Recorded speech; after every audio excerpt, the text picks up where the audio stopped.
Good morning, everyone, and welcome into Wake and Take. It's your boy, Jason, and we've got some football to talk about today. Today, I'm going to be joined by a very special guest, my friend, my coworker. We talk all the time, doing all the stuff behind the scenes at Player Profiler. Seth Diewold will be joining the show. You've seen him on the roundtable. You've seen him now joining the executives and the draft rankings. You've seen him all over, of course, doing the editing, the YouTube managing. A stud here at Player Profiler. So we're going to talk some football. It's going to be great. Take out your mug of coffee, sit back, relax, and enjoy the show.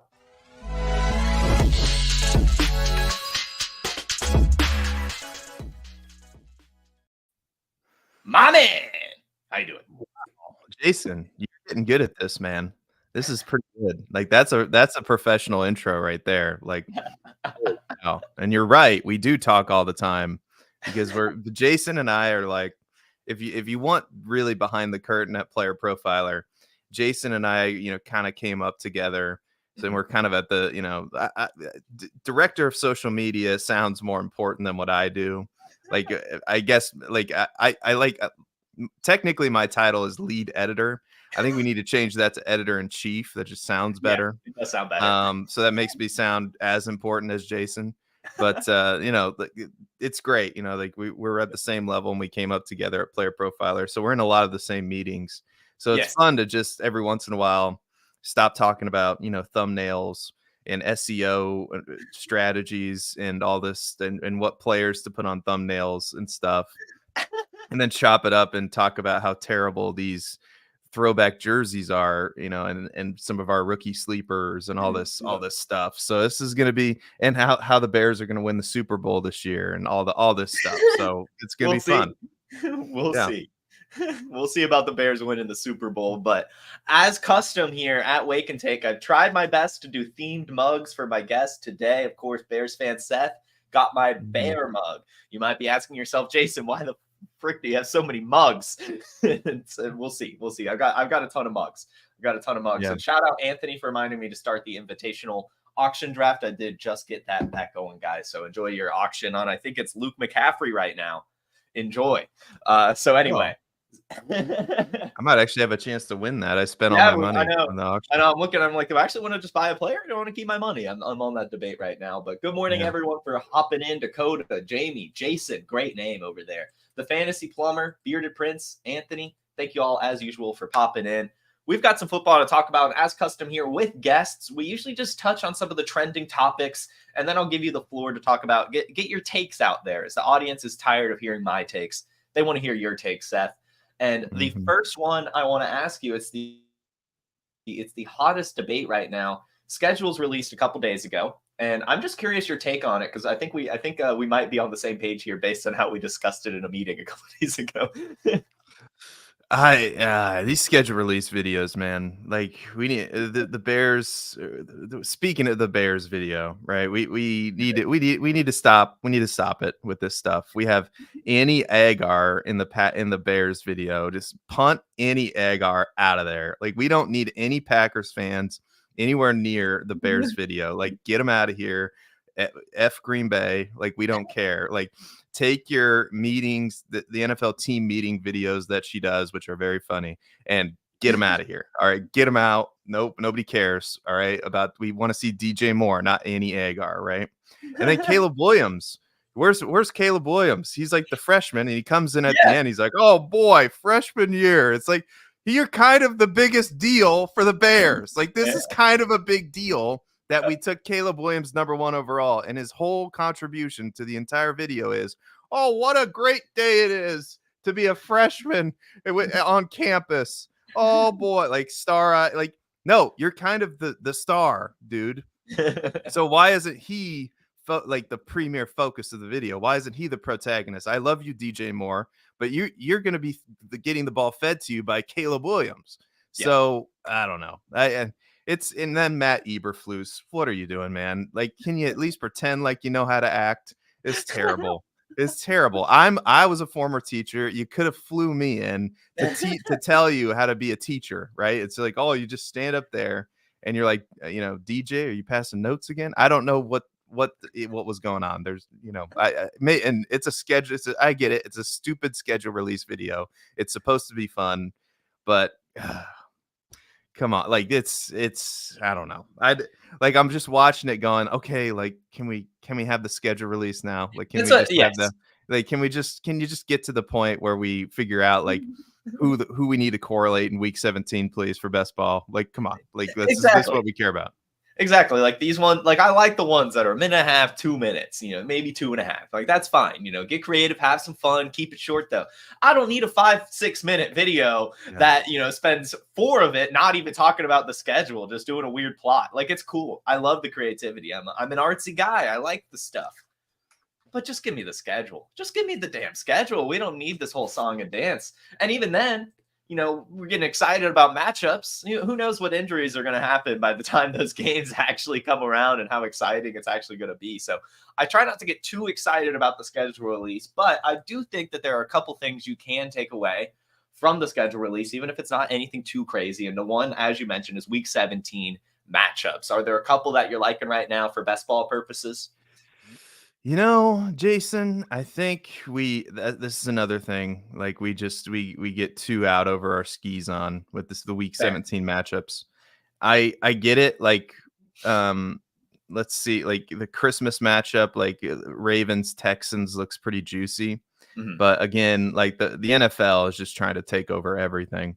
But I think you just want some exposure to all of these week 17 correlation matchups. Like, the ones that look juicy now, you remember the one that looked juicy last year was the Bengals Chiefs game. Yes. And everybody thought like, oh, this is the right one. And then I can't even remember like week 17 last year. Like I think it ended up being Colts Texans. There you go. I think I remember that being a massive shootout. Yeah. So it's probably going to be like everybody thinks like, oh, it's going to be Ravens Texans. It's going to be, I don't know, Packers Vikings inside. I guess you can target some of these dome games. Like you probably like chances are the weather in Cleveland, like, the Cleveland or Miami goes to Cleveland for Sunday Night Football that week. That's the chances are the weather's not going to be great that week. So, but you never know. I mean, it's like some of these, I'm trying to think like it's probably, it's probably going to be like Falcons Commanders is the game that you're going to want, Like, yeah, I highlighted that one yesterday just because, those are going to be some high-powered offense. It's going to be a random one. It definitely will be. But I think when I looked at it, if I remember correctly, there were a few divisional ones. You did Vikings, Packers, Texans, Ravens isn't divisional, but it's, still the shootout. 49ers, Lions, NFC Championship rematch. There were a couple divisional ones that I liked, but I can't remember them off the top of my head. But either way, I think that this year has a few matchups, whereas last year it was just Chiefs, Bengals, and then it ended up not even happening. You had Jake Browning versus one of the best defenses we've seen ever for some reason on that Kansas City team. And the worst Kansas City offense with nobody who could catch the ball. And now, like, it's just amazing. Like, not to blow the Chiefs too hard here, but what they did with their receiving core is like unbelievable. It's just the transformation from one year to the next, and who knows what happens with Rashee Rice, but Xavier Worthy and Marquise Brown is a pretty big upgrade over MVS, Sky Moore, and Justin Watson. I think Justin Watson's still there, but it's and of course they still have Travis Kelce. So if you thought the Chiefs were going to be a tough to beat last year, and I get it, like they're minus that cornerback L'Jarius Sneed, but like they're going to be good again this year. They're going to be probably even better this year with the upgrades that they've made. So good luck, everybody. Good luck, AFC. It's just like crazy. But yeah, I would say if you made me pick one, the Minnesota game, like Green Bay at Minnesota, feels pretty safe as far as like a shootout goes, because that Green Bay defense was bad last year, and same goes with Minnesota. And I don't think that they've vastly improved their defense, either team. So that's my official selection. I love that because yesterday I did one puppy draft, or Chihuahua. It was the $4 one, Chihuahua, after the schedule release. And I ended up doing a Vikings Packers team just because that's really cheap to get right now, audience. Like, yes, Justin Jefferson's expensive. That's it. Josh Jacobs goes a few rounds later. Jordan Love goes later than he should. TJ Hawkinson's barely even drafted at this point. That's an exaggeration, but I mean, he's just going so late. It feels like that. It's crazy. Yes. TJ Hawkinson is one of the biggest, like, if you want him, like, you have to get him now. It's crazy. He was the tight end 2 in fantasy last year, and from a points per game perspective. And I get it, he's coming off the injury, but we forget, this is 2024, not 2004 with these ACL injuries. Like, it's not the end of the world like it used to be. Yeah, I think he was hurt late in the season, so he's probably going to miss. But he's probably going to miss like the first month, maybe first 6 weeks of the season, probably. But from all accounts, he's recovering great. He's in the Vikings release video. Yeah, so he's in the release video. He's in the Letterman's jacket or whatever. I don't know what I didn't watch the Vikings video, but it's pretty good. It's pretty good. Okay, it was probably better than the Bears because the Bears is like, it was only a minute, so. Oh, okay. So I already like it better than the Bears. But if you think that the quarterback downgrade from Kirk Cousins, because that's like a pushback, right? Oh, Kirk Cousins, he's got a quarterback downgrade. Well, in weeks 1 through 9, TJ Hawkinson with Kirk Cousins averaged 14.2 fantasy points per game. And in weeks 9 through 16, until he got hurt, with Jared Hall, with Nick Mullins, with Joshua Dobbs, he averaged, it might be 14.6 fantasy points per game, but the same amount of fantasy points he averaged with those quarterbacks. And I would think that Sam Darnold and JJ McCarthy is an upgrade from those quarterbacks. So I think he's going to be just fine. And Minnesota is going to be playing in these shootout type games. And they have the luxury, like Minnesota, I hate to say it, is just one of the smarter teams in the NFL, especially with what they did at quarterback, bringing in Sam Darnold, a bridge quarterback, so you don't have to play McCarthy right away. Like, honestly, he should probably sit for the entire year. I don't know if they'll do that or not, but I don't think it matters for TJ Hawkinson or Justin Jefferson. So even Justin Jefferson, it's like sometimes he falls to like pick 5, 6, 7. And it's like, fine. I'm fine with Justin Jefferson there. Like, it's totally fine. Like, this is who, like, Sam Darnold's going to be able to pepper, like, who it's really going to hurt is Jordan Addison and some of those ancillary weapons. So, but I'm like, TJ Hawkinson's like crazy good value right now, both in Dynasty and in best ball. Yeah. It's awesome. It's awesome. I've been doing a lot of TJ Hawkinson exposure on my best ball drafts. Still kind of hard to get him in Dynasty just because, I mean, that's the nature of the game, right? I mean, he's still kind of ranked highly, and you're going to be able to have him on your team forever. So people don't necessarily want to give up that asset, but even then, he's acquirable right now. And I wouldn't be surprised if, by this time next year, we're talking about the Dynasty tight end looking pretty close to how they looked last year, except Sam Laporta is still at the top. You could probably have Kyle Pitts moving back into the top 5, TJ Hawkinson moving back into the top 5, Mark Andrews moving back into the top 5.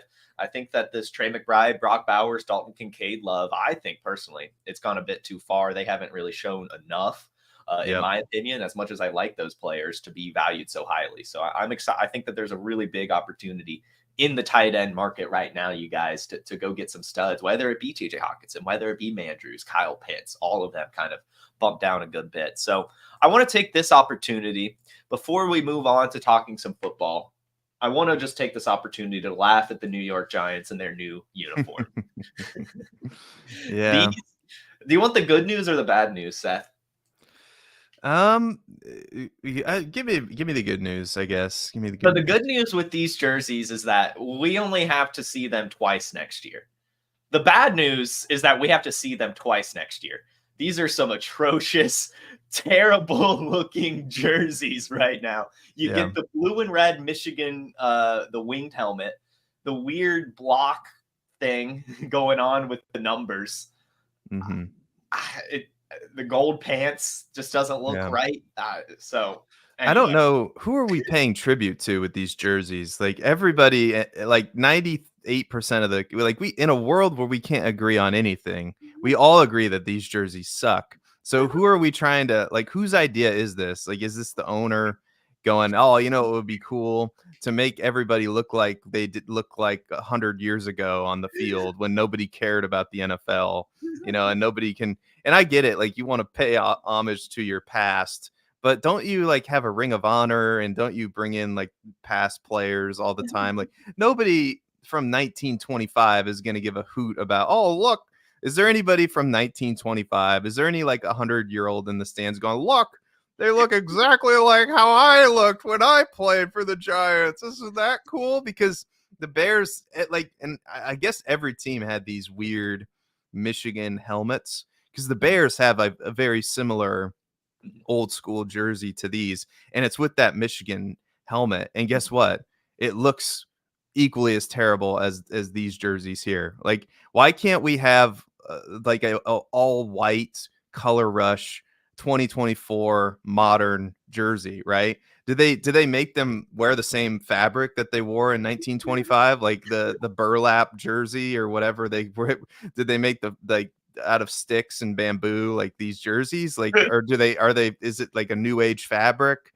Because why are we making in 2024 jerseys that look this terrible? And like it's the same problem in baseball, right? In baseball, like the laughable jersey, like the sweat through the jerseys. Anyway, it's a huge problem if you're a baseball fan. Maddie Kiewum knows what I'm talking about. But yeah, we need to stop it with these, with looking back on 1925 and going, that is a cool look, because it is very much not a cool look. And I don't know if you like it. Maybe we should just buy like old school jerseys and just wear them on a show sometime. Like, I don't know. I don't know if I could do it, man. I don't know if I could do it. These jerseys were pre-World War II. I don't know if a single New York Giant that wore these uniforms is even still alive. Yeah. Even when they wore I bet the if you gave the guys truth serum, they're like, man, those jerseys we wore back in the day were awful.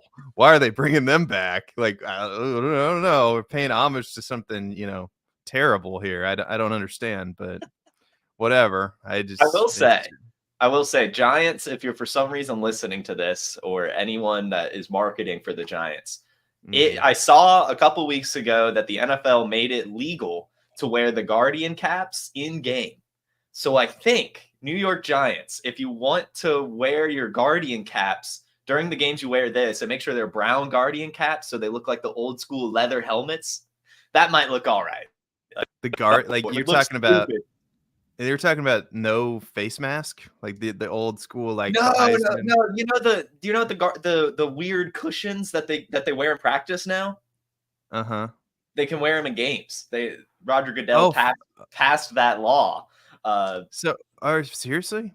Yeah. He made an executive order on Guardian usage in game. So we're just gonna have a huge. The guy that's coming off the concussions just gonna have this weird bubble wrapped helmet. Like, is this really gonna happen? Just like three guys, like, as you can tell, Zamir White is wearing the bubble wrapped helmet because he's coming off of a concussion, and this is for safety, and this is legal now. I don't know. Yeah, I'm excited to see how many actually do it, if any. But I think if they did brown Guardian caps with these throwback uniforms, it would kind of look like leather helmets. Maybe. Yeah, just go single. Let's bring back the single bar on the on the hand. Like, yeah, let's just do that. Let's do that.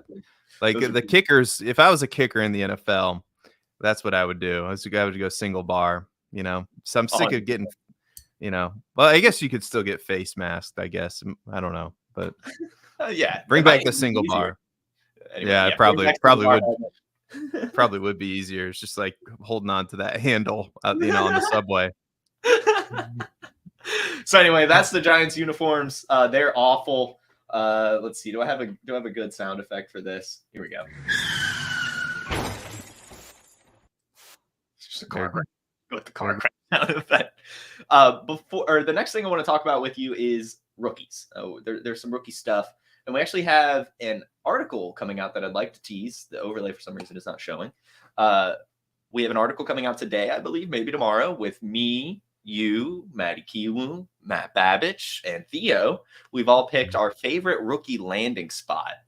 So who are you writing about? Who are you excited about when the pick happened? Yeah, I think I about jumped off my couch. I didn't know it would mean I didn't at the time, I didn't know it would mean that this player would just skyrocket up rookie drafts. I assumed, Jason, very dangerously, I assumed that I would just be able to draft, clever Seth thought, oh yeah, I'm just gonna be able to sit back and scoop up all the Jermaine Burton in the world, and but it just for some reason nobody talked about Jermaine Burton heading into the draft. Everybody was like, "Who's that? Who cares? What a knucklehead! Nobody's gonna draft him high." And then guess what? Cincinnati comes in and is like, "You know what? We'll take Jermaine Burton and we'll pair him with Joe Burrow. And oh, by the way, T. Higgins might leave town soon. And oh, by the way, he's probably going to have opportunity right away in this offense as a wide receiver 3 because Tyler Boyd's gone." So now, and everybody and their mom just kind of freaked out and is like, "Oh, is Jermaine Burton the next, Terrell Owens?" Probably. So I guess I should take him in the middle of the second round in a Superflex rookie draft, I guess, ahead of like Jalen Polk, ahead of Roman Wilson, ahead of Malachi Corley. And I'm just sitting there, mouth agape, dumbfounded, like, what the hell just happened to my favorite sleeper? Like, it's like the band you listen to on the radio, and you're like, I like that band way before everybody else liked them, and now they're mainstream, and now I don't like them anymore. But I still like Jermaine Burton. So as the cat, let's go! Cat appearance on the show comes down and ruins my set in the background, and yeah, whatever. Thank you, Cat. I appreciate that. Just heard like the things falling behind me, and then that's a there we go. Oh yeah, and she loves the window up there. There's a window above the guitar, like if you see the guitar back there. Yeah.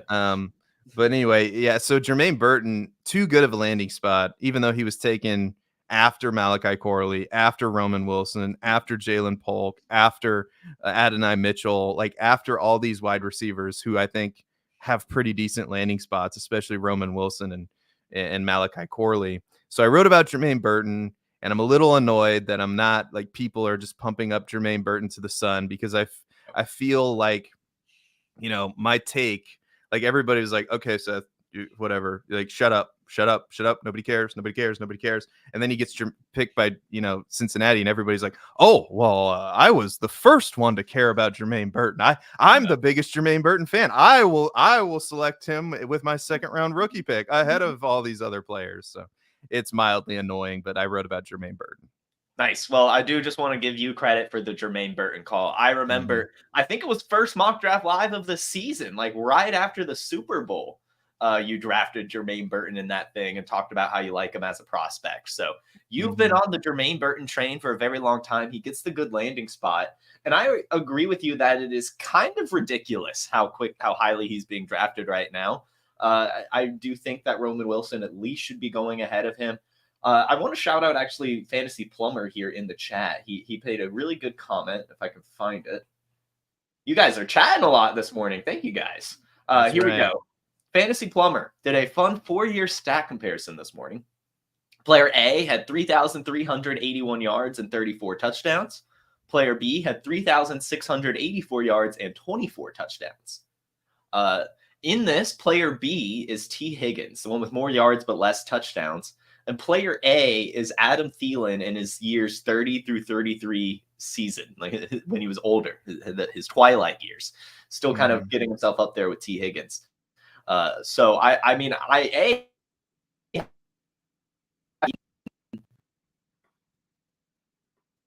with not even really knowing for sure if T. Higgins is even going to leave. Like we've kind of done the song and dance with so many players before where it's like, oh, they're going to get traded. I mean, we've been doing this with T. Higgins for 2 years now, and he just hasn't been moved. So it's like, why draft a player before something happens at their ceiling price? Because even if T. Higgins leaves, you're not like, I don't think Jermaine Burton's value goes up any higher. Like I think he's already being valued as if he's taking the T. Higgins role, and it hasn't even happened yet. Is that kind of how you're viewing it?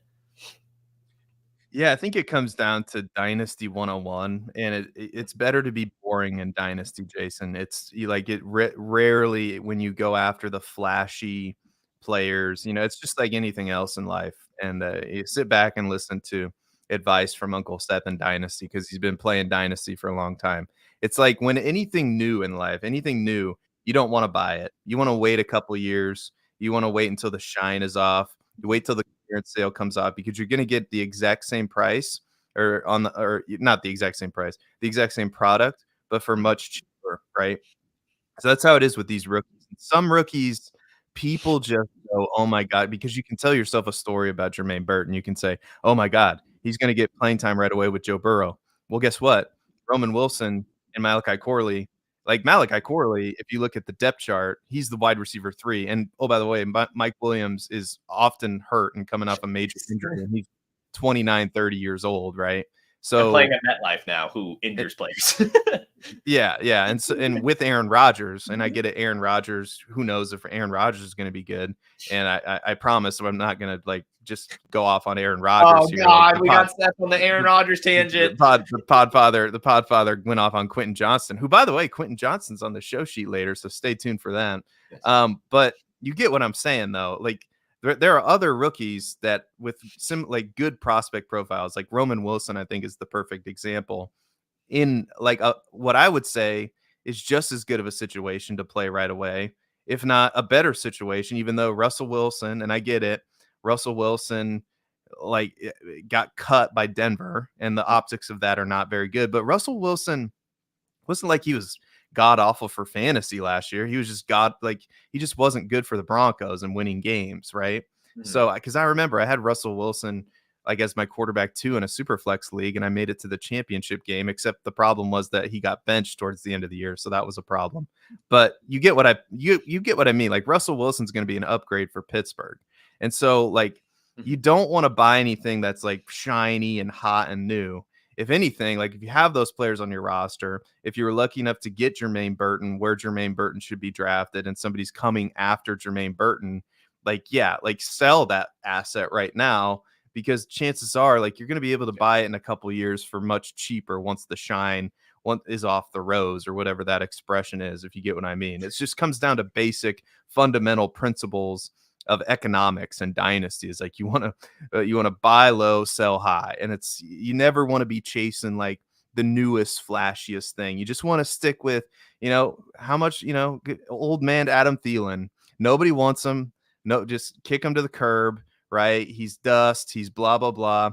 Once all these fantasy analysts and like all these all of us that know more than everybody else, right, in quotation mark, like all of us are saying all these players are done, that's when you go buy them. Because like we were talking about Najee Harris the very same way last year, or some people were, and guess what? Now Arthur Smith rolls into town with his wishbone offense, and they're gonna want to pound the rock with Najee Harris and that improved offensive line. So again, like you just want to, this is what you want to do in Dynasty. You don't want to chase the flashiest thing, Jermaine Burton. You want to go with old reliable. You want to go Roman Wilson with that pick.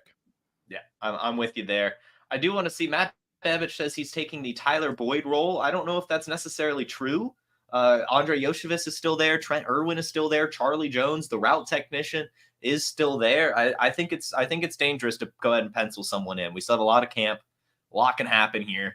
Joe Burrow loved Andre Yoshevich last year, threw him 4 touchdown passes. That was just ridiculous for a player like that. So anyway, we'll see what happens with this Bengals wide receiver room. I think it's just as likely, my last take on this, I think it's just as likely that Jamar Chase just gets 50 more targets than it just going to someone else. Like I think it's just as likely that they just go bonanza on feeding Jamar Chase, because I mean he's just that type of player. So we'll see what happens. Mm-hmm. Let's see, where should we go next? You mentioned the Quentin Johnston. Let's talk about Quentin Johnston, because yesterday a quote came out from the general manager, and it's causing people to go a little too crazy about Quentin Johnston. This is coach speak season, even if it is general manager speak. Quentin was a player we liked in Baltimore as well last year, a player that I liked. Reminder that Chargers general manager was an executive for the Ravens last year when they took Zay Flowers. When you look at him, when he was coming out of college, he was an elite size speed athlete. You saw some rawness to his game, but you also saw the ability for as big as he is to drop his weight, get in and out of breaks, come to balance at the top of his routes, get out quickly, and do rare things for a player his size. Coach Jim Harbaugh was on the other sideline in one of his better college games, so we've all seen it. We all believe in it. He's a great kid, a great worker. Everyone here has a high opinion of him. I believe he's really going to launch. I really do. His skill set is great. We're going to work with him and make him better and better. Are you buying Quentin Johnston for a 4th round pick right now? Oh, hell yeah. Okay. For a 4th round pick, yeah. Like if that offer's on the table, it doesn't necessarily mean that I believe in Quentin Johnston. It's Right. just I'm playing this value game. Like he was a 1st round rookie pick last year. He was a 1st round pick in the NFL draft, and I get it. A different regime drafted him, and this is like clearly to me doesn't mean anything, because what's the GM supposed to do? Is he supposed to come out and just go, yeah, Quentin Johnston sucks? Like what's, you know what I mean? Like what's he supposed to say? So I think player, like if you look at keep trade cut, Quentin Johnston is player 173, wide receiver 66 in their rankings, and he's actually moved down. And this is kind of fascinating to me.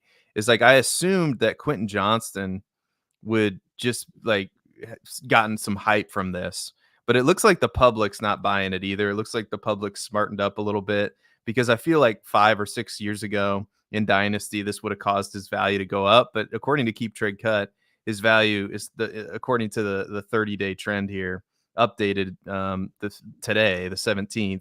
He's actually gone down 6 spots in their rankings. So I'm buying Quentin Johnston, not because I believe in the player, but because I believe there's going to be some opportunity for him this year in that offense. And I think that offense, everybody thinks that they're just going to want to run the ball all the time with Greg Roman, but they have Justin Herbert. So they're going to be throwing the ball a fair amount, maybe not as much as they were last year, but they're still going to air it out at least some.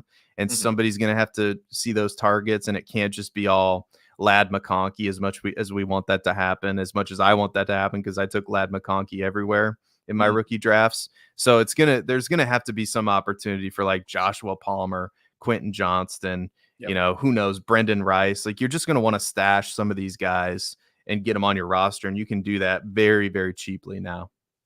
Yeah, I agree. If I'm trading with a team that has Quentin Johnston, I'm seeing if they'll just throw him in. I would like to take the bet on it. I'd like attaching myself to Justin Herbert. And as mentioned in this quote, Jim Harbaugh watched Quentin Johnston take a screen to the house against his Michigan Wolverines in the college football playoff semifinals. And I would be surprised if the Chargers don't use him in the screen game next season. That's his best attribute. And for some reason, the knuckleheads that were calling the plays last year for the Chargers gave him like 4 screens over the entire year. So I think, giving him some screens, using him properly instead of shoehorning him into the Mike Williams role will work well for him. What that means for his points, I don't know. He still struggles to catch the ball, but he's really good after the catch. If they can give him some of these designed plays, get like 5-6 targets a game, that could be special in this offense. It really could. Special's maybe not the right word. It could be good enough in this offense to where you're like, maybe it's okay that he's on the bottom of my bench. Like, let's look at it this way. Like, would you rather have like a Sky Moore or Quentin Johnston right now? And I think the answer is probably Quentin Johnston. Most definitely Quentin Johnston, I think. Like, so, yeah. I think, Sky Moore is probably, depending on your league size, is droppable. He's on the wires. I think.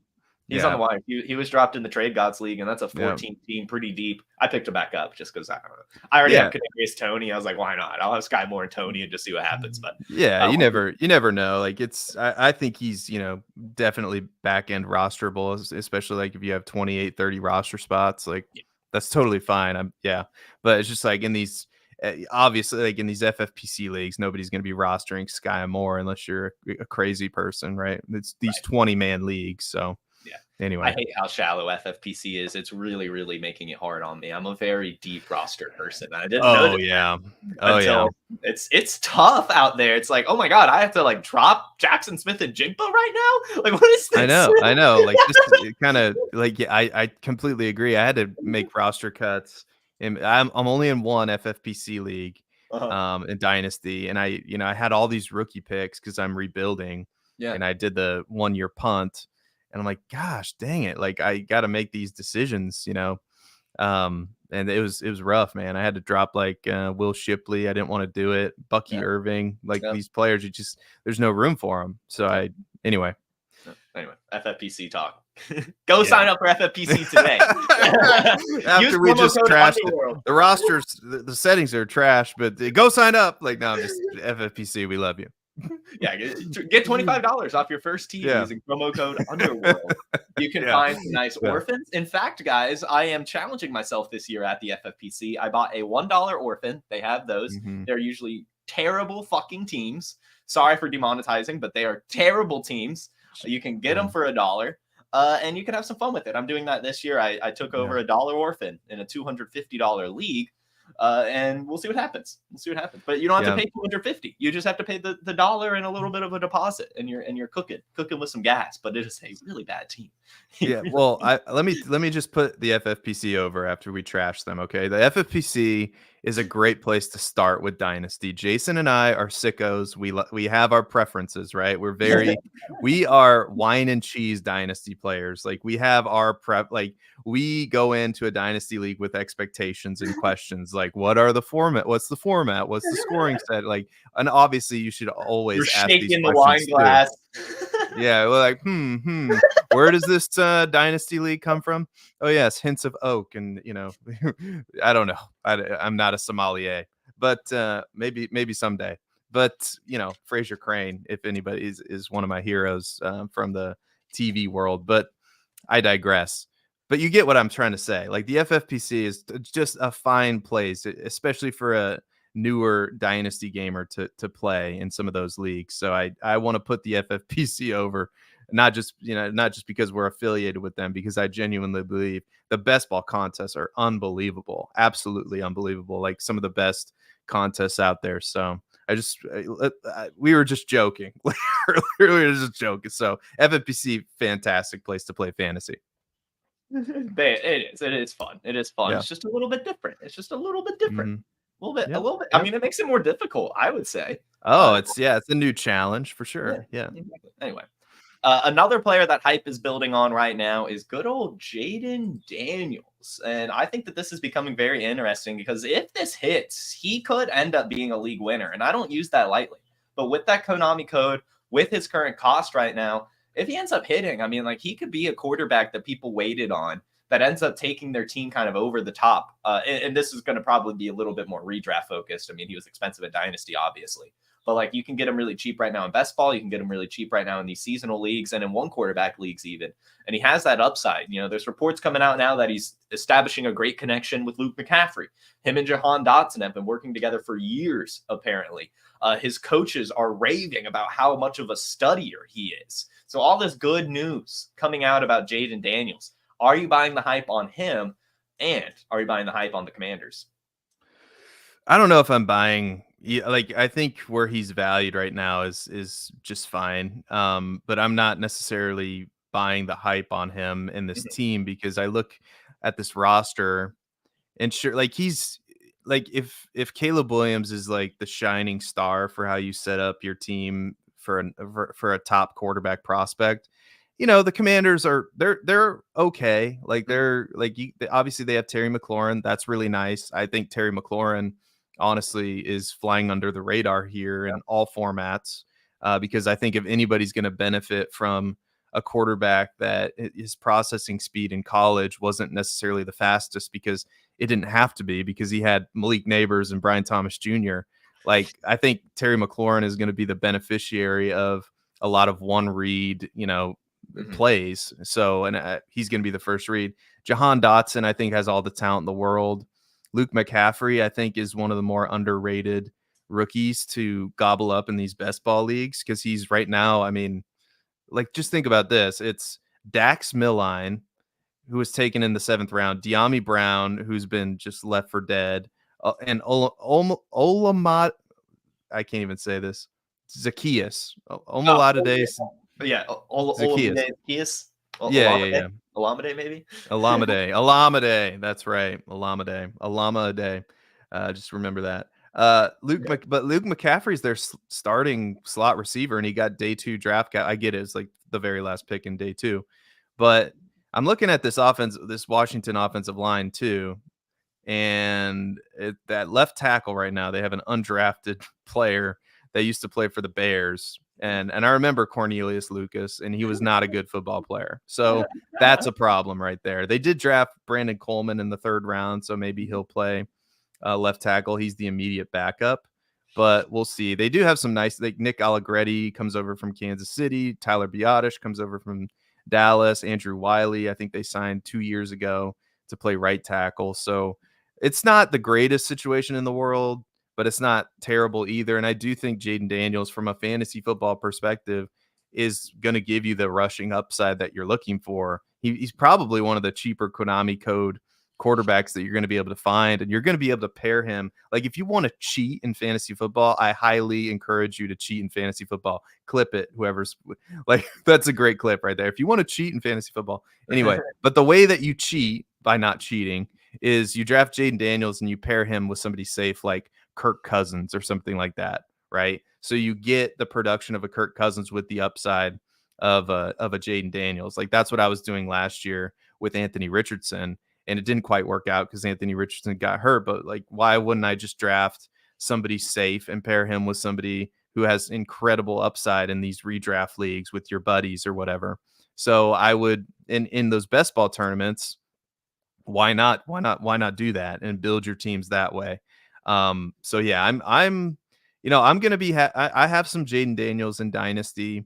I'll have some in best ball because I know the upside is there, and he's definitely one of those players that if you don't have him, his value can just go through the roof, and he can definitely make you regret not taking him. Although I wasn't the biggest fan of his prospect profile. I wasn't the biggest fan of his tape, just because I think he didn't have to, like, Malik Neighbors is so good in college that it's just a lot of locking onto one receiver. So we'll see if he can go through his progressions, but to be fair, and speed up his processing speed. But to be fair, all rookie quarterbacks need to do that, including Caleb Williams. So yeah, I think he's got all the talent in the world.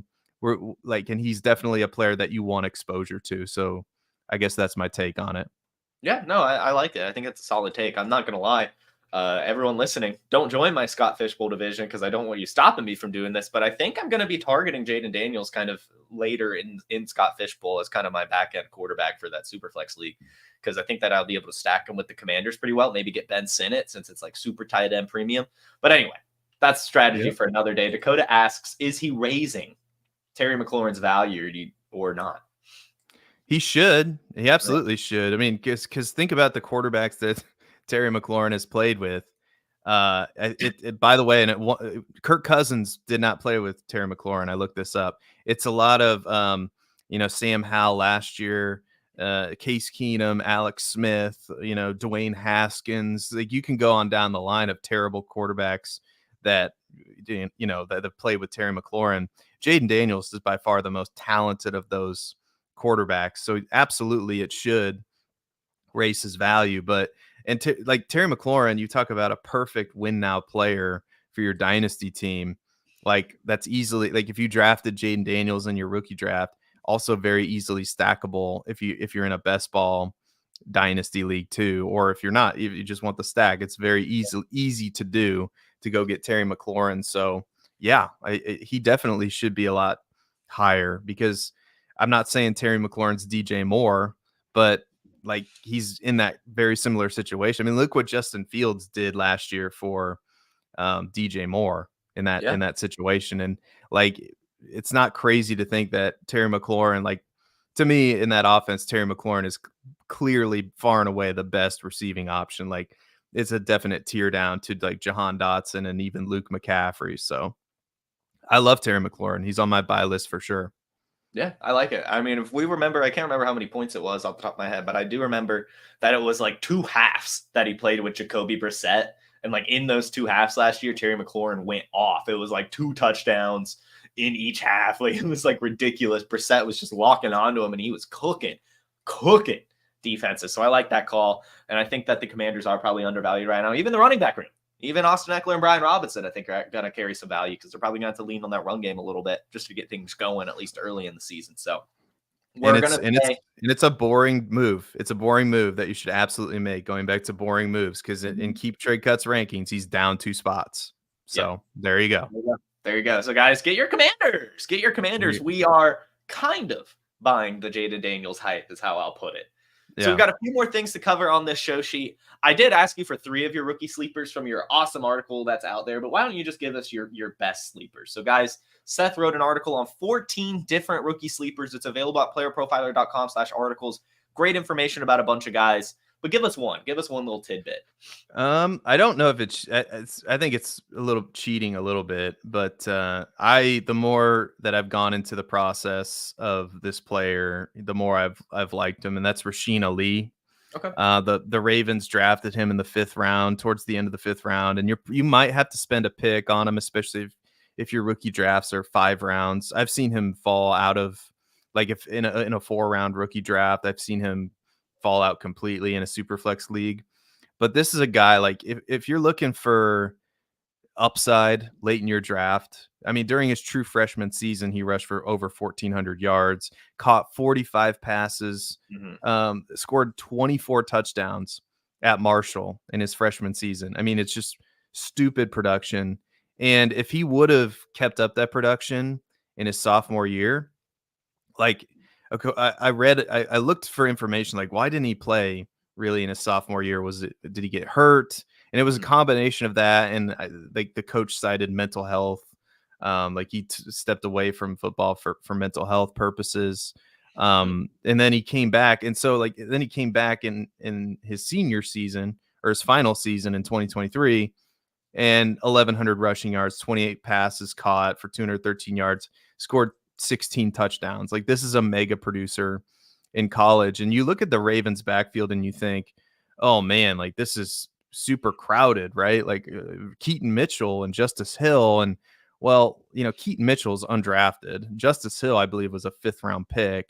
And then of course you have Derrick Henry. So there's a pathway there where if he can beat out like Justice Hill and Keaton Mitchell, if he can show that has more upside than those guys, which I actually think he does, then potentially you're looking at year 1 snaps. And he's somebody, like I said, you're probably going to have to spend a late 4th round pick on him, but there's also a chance that he falls out of the 4th round and just, you can scoop him up for free.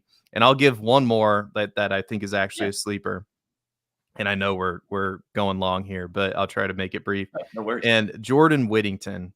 And I get it. Like, some people are probably going to like click out of the video now. Like how can this, why would this guy be a guy that I would add to my roster? But like, he's just a really good football player on tape, and he was able to produce when surrounded by like the Xavier Worthies of the world, the Adonai Mitchells of the world, right? Like some studs at Texas. He put up back-to-back seasons of 652 yards, 505 yards, and there's nothing flashy about him, but he's one of those players that can just get the job done, especially over the middle of the field. Like, the Rams just have a type, and I'm not saying he's Puka Nacua.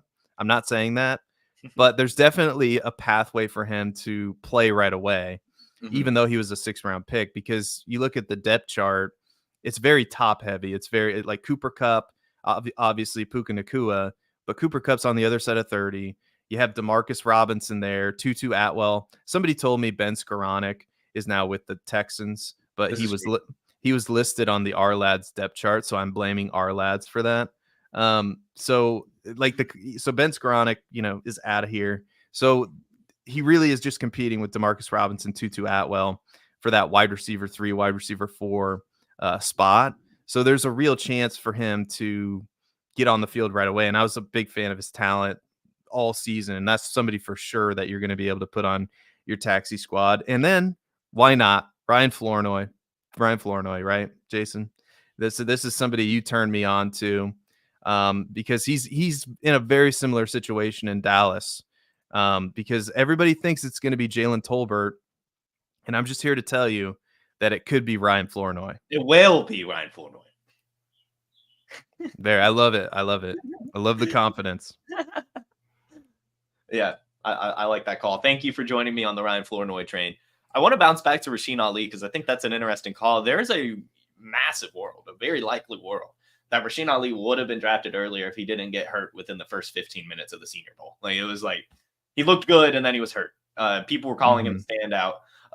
pretty quickly, and then he got hurt. So couldn't finish out the Senior Bowl, and that's probably led to him being a 5th round pick. He probably would have been a 4th round pick, maybe even a 3rd if he really stood out. I mean, Marshawn Lloyd got the crazy draft capital after standing out at the Senior Bowl, and he is in a really decent situation in Baltimore. Keaton Mitchell can't stay healthy.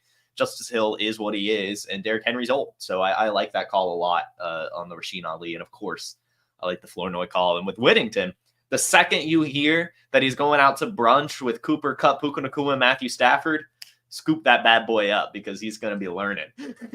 And the Rams just find a way to, capitalize on these 5th and 6th round picks. Like they found Puka Nacua. Why can't Jordan Whittington be like a Adam Thielen like producer? I mean, and if you can scoop him up for free, then why not? I mean, and I can see it already in those 3 wide receiver sets, right? Whittington on the outside, Puka in the slot, or however they want to do it. Like I feel like all those receivers can play multiple roles. So the Rams offense is one of the more fun offenses in the NFL now that they add Blake Corum and with Sean McVay. I love it. I love that situation. It is. It's awesome. It's awesome. So go check out that sleepers article again at playerprofiler.com/articles. 14 rookie sleepers that you can get for cheap right now. Seth, hit us with a flag plant. Flag plant. Well, it's probably cheating if I take Caleb Williams, right? But I think that's cheating. I'll say this. I'll go a different route, and it's always difficult for me to talk about the Chicago Bears, right? But I think the real beneficiary of Caleb Williams is going to be DJ Moore. And right now in Dynasty, DJ Moore is wide receiver 18. He is, player 50 overall in Keep Trade Cuts rankings. And everybody thinks that this Chicago Bears receiving room is crowded. But I challenge you, who is the Chicago Bears offensive coordinator? It is Shane Waldron. And this is another example, Jason. You want to ignore the flashy, shiny new toy in Dynasty. Who was the flashy, shiny new toy last year? Everybody and their mom and their brothers, like, how can you not like JSN? You're an idiot if you don't like JSN. You're the dumbest person in the world if you don't like JSN. And I was sitting there going, well, Shane Waldron likes 2 tight end sets. He likes the 12 personnel. And I love Rome Odunze. I do. But the Bears brought in Gerald Everett for a reason. And you better believe that they're going to be running a lot of 12 personnel with Shane Waldron, with Cole Kmet and Gerald Everett. And who's going to be the beneficiary of this? The real answer is DJ Moore. The real answer is DJ Moore. And this is why you need to get your pen and your paper out right now. You need to write down the name Rome Odunze. You need to write it down because you're going to be able to buy him after he has a disappointing season this year, and has nothing to do with his talent. It's just he's going to be a rookie in this offense with Keenan Allen, DJ Moore, Cole Kmet, DeAndre Swift, Gerald Everett. There's just not going to be it's going to be like he's going to have flashes, but there's going to be a buying window because he's probably not going to be as productive as you would think. So for this year, DJ Moore, but on the horizon, you need to have Rome Odunze on your buy list because he's likely not going to get the opportunity this year that we think he can get. Now, could Keenan Allen get hurt?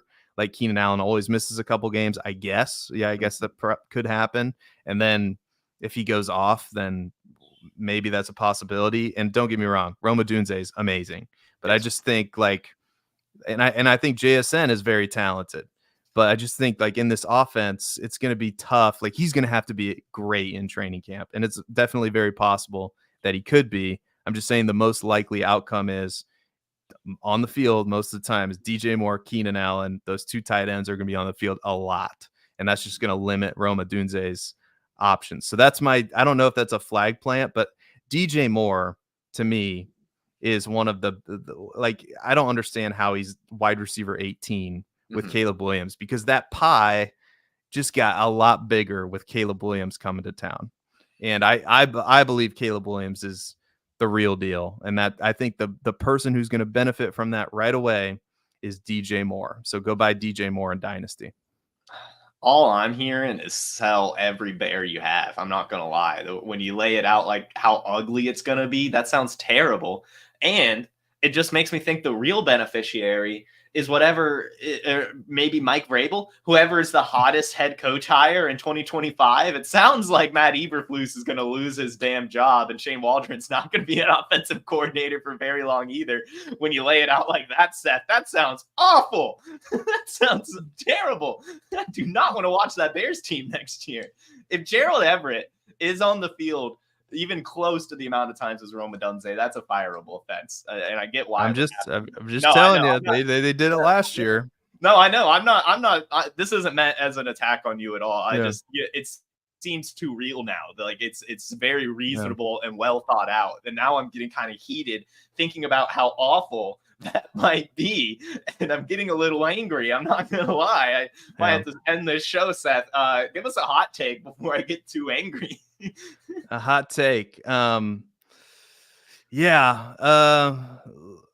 think that Joe Mixon. No, I can't steal that hot take from Matt Babbage. Joe Mixon is ridiculously undervalued right now. He is. So I think he's also if you need a vet, and this is why you need to wait until the RB and on my dynasty teams is the cherry on top of the sundae. But I believe, and I said this on the Dynasty Roundtable, that Caleb Williams is going to break that rookie record of 4,000 passing yards. And I think he's going to have somewhere in the neighborhood of 400 to 500 rushing yards. And I think that after this season, Caleb Williams is going to be a top 5 quarterback in Dynasty. And you think that's crazy, but hey, look at what happened with CJ Stroud last year. And Caleb Williams has, and CJ Stroud, by the way, can we cool it with CJ Stroud? I get it. He's good. And Jason, you're not going to like this because you took him in the Wake and Take League. I love CJ Stroud. I know you do. But he was quarterback 11 last year. I think quarterback 7 in fantasy points per game. And he doesn't have near the rushing upside that Caleb Williams does. And I get it. Caleb Williams is a rookie. You've been burned by rookie quarterbacks with the Bears before. Mitchell Trubisky, Justin Fields. I understand. And this is part of this evaluation. But Caleb Williams is legit. He's the real deal. And sometime in the future, might not be next year, might not be the year after, but we're going to be looking at him as the quarterback 1 overall in Dynasty. Whew. Hot one. I like that take. That's a fun one. Why don't you go ahead, tell the people where they can find you? Yeah, they can find me on Player Profiler. I write there occasionally. I'm also the editor there. So everything that you see, articles, excuse me, all handled by myself and my team. Joel Ybarra is my assistant editor. So you should definitely follow him on Twitter, MetaFB on Twitter, I believe. Or I think you can search Joel Ybarra, YBARRA. So I always shout out him because he deserves your attention. He also writes some fantastic articles as well. You can follow me on Twitter at Seth_DIEWOLD. You can check out my work at thedraftrankings.com. And you can follow me or subscribe to my YouTube channel, Seth Diewold, same first and last name, where I talk Dynasty and, give my rankings and give players the, sleepers, buys, sells, all the stuff that, Dynasty YouTubers do, out there. So I'm trying to follow a similar game plan to, get some subscribers and some likes and some follows. So all of that helps out. And also it helps me because I'm the YouTube manager. If you click like right now, subscribe to the channel, do it if you haven't done it. And you also need to, if you haven't subscribed to Player Profiler YouTube, come on, hit that button. I don't know, man. You got to do it. You got to watch Jason every day here, and you got to watch. Just Wednesday nights are booked from now on. Wednesday nights, Dynasty Roundtable at 7, Trade Gods at 8. It's must see TV. So stay tuned in all season, all off season long. Player Profiler's got you covered. Yes, we do. Yes, you do. Stay tuned on that. Hit that bell so you get notified when we go live. Great content coming out every single day. As mentioned by Seth, hit that like button, hit the subscribe button. And if you want to hit the Wake and Take podcast, the link to that is in the description. You can follow me on my personal social channels at JFootballWine. Wherever you find social media, you can find that username there. That's me. Thank you guys, as always, for tuning in. We'll be back Monday, 10 a.m. Eastern on the Player Profiler, YouTube, Facebook, Instagram, and Twitter. I'll see you all then. Have a fantastic Friday, a wonderful weekend, and I'll see you Monday. Peace. Hey, I want to thank you for being part of this broadcast. If you have any thoughts on it, leave a comment. If you enjoyed it, make sure you leave a like. And if you want to see more shows on the Player Profiler channel, subscribe to it. That's how we know you want more.